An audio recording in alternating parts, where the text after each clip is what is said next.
मेरे पास भी साहब 3000 प्लस गाड़ियां हो चुकी हैं ई रिक्शा। मैं ये कहता हूं अगर एमएलए का इलेक्शन आया, जो पार्टी हमारे को सपोर्ट करेगी हम सब उसको वोट डालेंगे। मेरा परिवार, मेरे बच्चे, मेरे सारे भाई बंधु उसको वोट डालेंगे। लेकिन हमारे को कोई सपोर्ट करेगा तो हम अपनी जान दे के भी उसको जिताएंगे साहब। लेकिन ये धर्मशालाएं सारी ऑटो वालों ने घेर रखी है, इसको हटाओ साहब। बस की सवारी इनकी, धर्मशाला की सवारी इनकी, हमारे पास क्या है? कुछ नहीं। हमारे पास क्या है? हम तो वही बेरोजगार क्या करें? 2.5 लाख रुपए लगा रखे हैं, 2-2.5 लाख रुपए लगा रखे हैं, कहाँ से पैसे पूरे करें साहब? ये ऑटो वाले 30,000 रुपए में गाड़ी, चलती फिरती गाड़ी ले आते हैं। हमारे पास इंश्योरेंस है, आरसी है, लाइसेंस है मेरे पास। मैं ट्रक ड्राइवर आदमी हूँ, ट्रक ड्राइवर 38 साल गाड़ी चला के साहब इस बुढ़ापे के अंदर मैं क्या करूंगा? इस बुढ़ापे के अंदर कहाँ जाऊं मैंने ये रोजगार पाया, 200-400 रुपए कमा के अपने शाम को अपने बच्चों में जाऊं मैं शहर का रहने वाला हूं, इसी शहर का वासी हूं मैं। कहाँ जाऊं मैं साहब? बस ये है कि जो एमएलए अब की बार इलेक्शन लड़ेगा हम उसका साथ देंगे, जो हमारा साथ देगा। ऑटो चालकों से तंग आकर ई रिक्शा चालकों ने थीम पार्क थानेसर में ई रिक्शा का चक्का जाम कर किया प्रदर्शन, प्रशासन से लगाई न्याय की गुहार। ऑटो चालकों द्वारा मारपीट करने, मनमानी करने और धक्का मुक्की से तंग आकर ई रिक्शा चालकों ने थीम पार्क थानेसर में ई रिक्शा का चक्का जाम कर प्रदर्शन किया और प्रशासन से न्याय की गुहार लगाई। ई रिक्शा चालकों ने जानकारी देते हुए कहा कि वह बेरोजगारी से तंग होकर उन्होंने ई रिक्शा किस्तों पर खरीदी थी और अपने परिवार का गुजर बसर करने के लिए यह काम किया था। लेकिन जब वह सड़कों पर निकले तो ऑटो चालकों द्वारा उनके साथ मारपीट, धक्का मुक्की व उनको प्रताड़ित किया गया। उन्होंने कहा कि ऑटो चालकों द्वारा उनके साथ ऐसा व्यवहार हर रोज किया जाता है, जिससे उनको अपना घर का खर्च चलाना मुश्किल हो रहा है। सभी ई रिक्शा चालकों ने प्रशासन से न्याय की गुहार लगाते हुए कहा कि प्रशासन कोई संज्ञान ले और उनके साथ न्याय करे। नमस्कार सर, चंचल कुमार शर्मा, कुरुक्षेत्र हरियाणा, दीदार नगर से सर। सर मैं ये कहना चाहता हूँ, मीडिया चौथा स्तंभ, न्याय का स्तंभ माना जाता है। आप लोगों के माध्यम से सर मैं आपको कुछ कहना चाहता हूँ सर। कमाने के लिए हर आदमी घर से निकलता है सर, चाहे 3 व्हीलर वाला व्यक्ति हो, चाहे ई रिक्शा वाला व्यक्ति हो सर। सरकार ने बेरोजगारी, अनएम्प्लॉयमेंट बढ़ती जा रही है। मैं सरकार की भी दोष नहीं कहूँगा, हर रोज़ जनसंख्या बढ़ रही है, कहाँ से देंगे सर? आप बिलीव नहीं करेंगे, पढ़े लिखे लोग बेरोजगार हैं सर। परिवार का पालन पोषण करने के लिए हमने एक चुनाव किया, चलो भाई यही रिक्शा ही ले लेते हैं, नया कॉन्सेप्ट है, कर लेंगे। लेकिन हमें ये नहीं मालूम था कि सड़क पे आकर के इतना हमारे साथ टॉर्चर किया जाएगा सर। हमारा डेमोक्रेसी है, डेमोक्रेसी के नाम पे सर कुछ भी नहीं है, न्याय तो कहीं दिख नहीं रहा। मेरे साथ कई घटनाएं घटी है, मैं पार्टिकुलर किसी का नाम नहीं लेना चाहता हूँ। कोई रिक्शा, कोई 3 व्हीलर वाला भाई हमारा दुश्मन नहीं है, वो भी सही है, अच्छे हैं, सही है। लेकिन मैं आप लोगों से आग्रह, विनम्र निवेदन ये करना चाहता हूँ कि हमारे साथ दुर्व्यवहार ना हो। दूसरी बात, सबसे मोस्ट इम्पॉर्टेंट बात ये है कि हर व्यक्ति ने कर्जे पे गाड़ियाँ ले रखी हैं सर। कोई भी गोल्डन स्पून लेके पैदा नहीं हुआ। काम कोई छोटा बड़ा नहीं होता, ये सोच के हम काम कर रहे हैं सर। हर रोज़ लोग सुसाइड कर लेते हैं, पढ़े लिखे क्वालिफाइड बंदे भी सुसाइड कर रहे हैं। क्यों नहीं है जॉब सर? हम तो उनमें से हैं, हम वो कीड़े हैं कि एमएससी, बीएससी, बीएड करके आज बाल सफ़ेद हो गए, बच्चे हो गए सर, डिग्री का अचार डालेंगे सर, काम नहीं है सर। और जब काम हमने अपनी घरवाली का जेवर बेच करके, और वो भी गाड़ी के लायक पैसे नहीं हुआ, किस्तों पे लिया, हम उन षड्यंत्रकारियों के बीच में फंस गए। 1.5 से 2.5 लाख की गाड़ियाँ मिल रही है, गाड़ियों की हालत देखो, 6 महीने में डेड हो गई सर। तो मेरा विनम्र निवेदन यह है, 2 महीने से कोई काम नहीं है सर, 2 महीने से सर कोई काम नहीं है।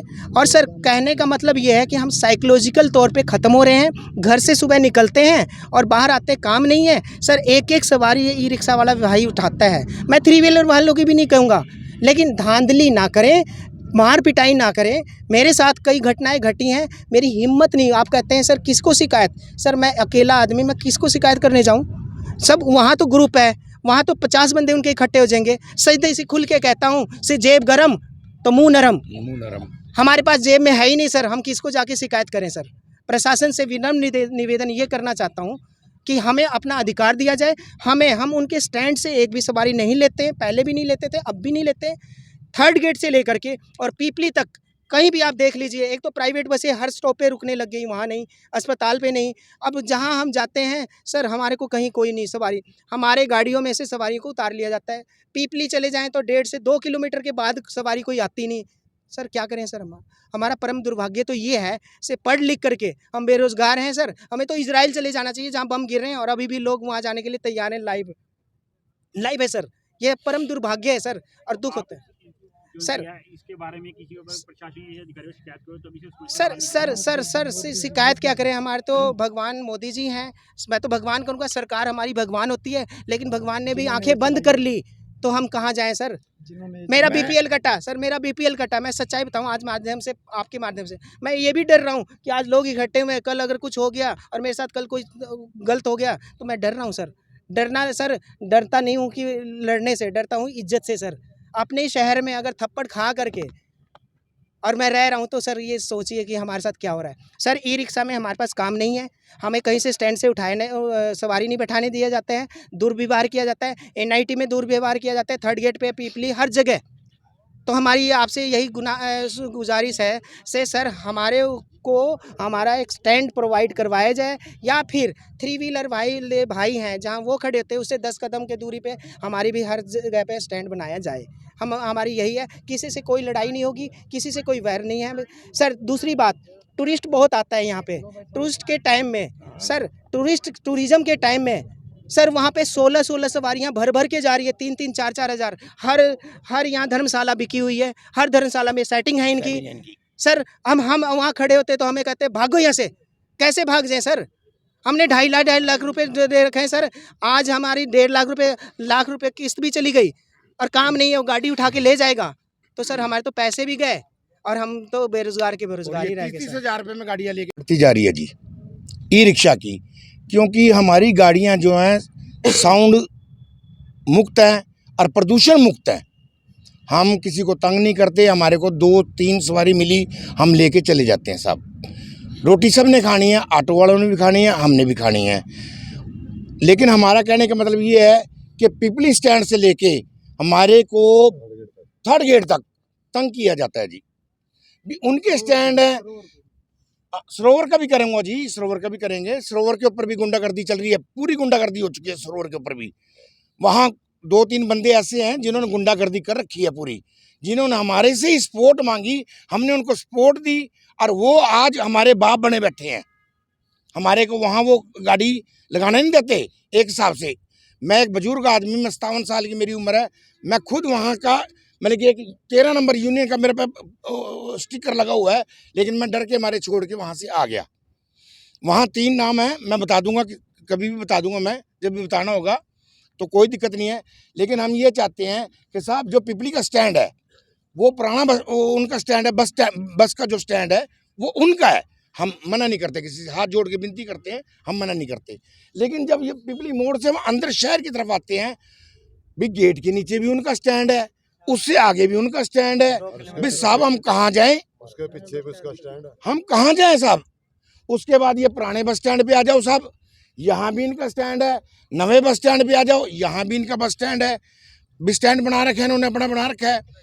सेकंड गेट, थर्ड गेट, तो साहब हमारी इतनी डिमांड है, हम तो देखो हाथ जोड़ के विनती करते हैं, बच्चे सबके हैं, परिवार सबका है, भी हमारे को भी रोटी खाने का हक दिया जाए और हम अपना काम करें। कौन तंग करते हैं, कौन लोग हैं? लोग साहब बाबू जी ऑटो वाले हैं, देखो जी ऑटो वाले हैं। अब स्टेशन पे हम जाते हैं, स्टेशन के अंदर यूनियन है, ठीक है, हम मानते हैं उनकी यूनियन है, हमें कोई दिक्कत परेशानी नहीं है। जो स्टेशन के अंदर गाड़ियां हैं वो उनकी यूनियन है, लेकिन जो स्टेशन के बाहर लाइन में खड़े हैं वो मारपीट करते हैं जी। हम यहाँ पहले खड़े हैं, हाँ मेरे साथ खुद हुआ है, मेरे साथ खुद हुआ है ये हादसा। इसके बारे में आपने कहीं पर शिकायत भी दर्ज करी है? साहब मैं देखो, वो ई रिक्शा यूनियन हमारे भाई हैं, हम किसी की शिकायत नहीं करेंगे, ऐसे नहीं कर सकते हम। चलो किसी बच्चे से गलती हो भी गई तो मैं उसको क्या बोलूँगा मैं। फिर आपने 4 बंदों में बैठ के बातचीत करी? हाँ जी करी, तो कोई हल नहीं निकला? क्योंकि हल कुछ नहीं निकला जी हमारे। मैं तो खुद कह रहा हूँ, अभी थोड़ी देर पहले मैंने आपसे कहा जी कि हमारी ये ब्रह्म सरोवर पे हमारी यूनियन थी, भी 15 नंबर हमारे को काली ने दिया था, 13 नंबर काली ने दिया था कि भी ये 30 गाड़ियाँ हमारी लगी थी वहाँ पर जी।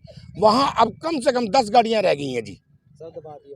वहाँ तो उन्होंने, मैंने अभी बताया जी, 3 आदमियों ने कब्जा कर रखा है कि भी गाड़ी हमारी लगेगी और जो मंदिर दर्शन की सवारी उठाएंगे हम उठाएंगे। सर आपका शुभ नाम? मेरा नाम सुशील कुमार है जी।